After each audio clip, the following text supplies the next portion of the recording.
Hey y'all, and welcome to Off the Rails Politics. My name is Brian, and these two star witnesses are at each other's throats about the Biden scandal in Ukraine in front of Congress.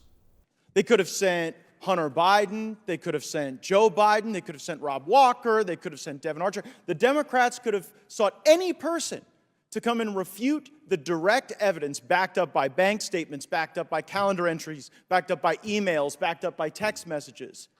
And who did the Democrats send to clear the name of Joe and Hunter Biden? They sent Lev Parnas.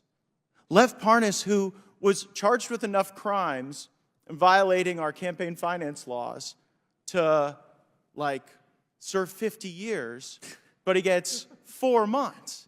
And the big grand criminal conspiracy Mr. Parnas is involved in is using Russian oligarch money to try to get marijuana licenses, which seems odd, and then using that Russian money to plow into campaigns in order to achieve that objective. But the fraud he committed wasn't just on our election system by plowing Russian money, it was also a fraud on his own investors who didn't get it. So I guess, Mr. Bobulinski, as you hear Maxwell Frost, my colleague on the Democrat side, say that Mr. Parnas, fresh off of his prison time, is the most credible witness we've had to address these business dealings, what's your reaction to that? I think it's laughable that the Democrats are asking Lev Parnas to weigh in on my credibility, a convicted felon that served jail time. I have an impeccable record.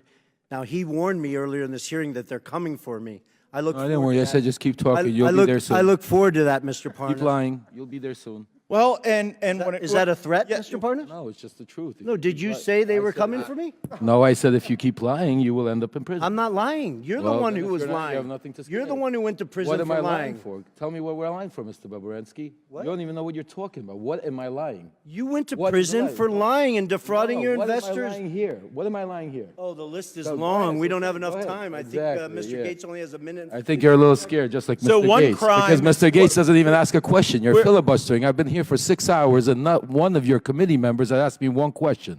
You want to Well, I hear the asked you- truth? hold on, no, hold you on, haven't. Mr. No, Parnas. no. You I wanna asked a ask question about Get your to the illegal truth. business I've been here for dealings. 7 hours. Mr. Ask Bobulinski, me some questions. fraud is a Stop crime, right? filibustering. Go ahead. Ask me. Correct. Fraud is a crime. Fraud is a crime, and you observed fraud on the part of the Bidens, right? I did, crystal clear. So much so I had an independent law firm spend $300,000 to analyze that fraud and put together a fully ready, fileable lawsuit against the Biden family.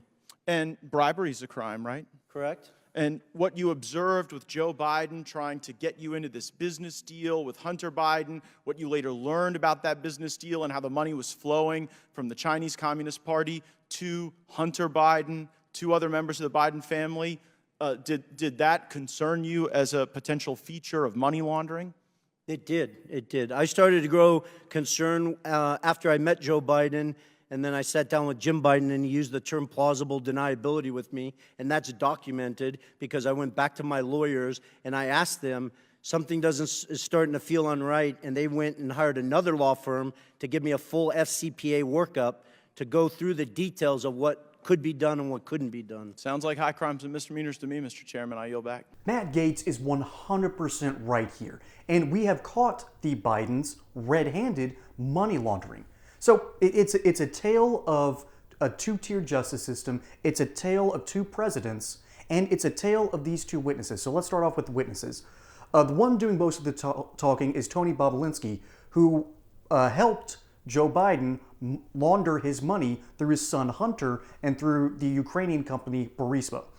And he got he found that out. He got caught, and now he's singing in order to show just how bad the system is. Now compare that to Lev Parnas. Lev Parnas was being used by Donald Trump to look into the Joe Biden bribery schemes, and he found the evidence, but then he started to skim off the top and try to money launder for his own bidding, and he got caught. Now, Donald Trump basically threw him under the bus, that is true. And Donald Trump did know of what he was up to. And instead of reprimanding him, he let it happen. And of course, Lev Parnas got caught. So, Lev Parnas is now mad, and he's singing about all these things that Trump did. But here's the difference. Trump is not money laundering. He was using his power to look into his political opponent's illegal business dealings. Furthermore, Donald Trump got impeached for that.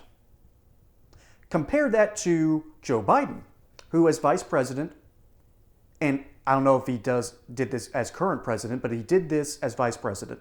He used Hunter Biden to money launder in order to line his own pockets. And furthermore, he tried to do the same thing Trump later did and tried to withhold funding for Ukraine because they were looking into his illegal business dealings. So let's get this straight. You have one president who gets impeached for using political power to look into illegal business dealings. That's what Trump did. Joe Biden decided to skim off the top, money launder, and then use his power to help his illegal business dealings. And note which one got impeached and which one is a sitting president. That is how you know there's a two-tier justice system. Lev Parnas got caught, cannot be protected by Trump, and so he's trying his best to avoid more jail time by exposing the fact that Trump knew exactly what he was doing. Well, yes. There's a reason he got impeached, despite the fact that what Joe Biden did was much, much worse. And he has gotten zero accountability for it. We have a two-tier justice system. And that's why we think that politics has gone off the rails. Folks, my name is Brian. Hope you enjoyed this segment here on Off the Rails Politics. Catch you on the next one. Don't forget to like and subscribe. And until then, y'all have a good one.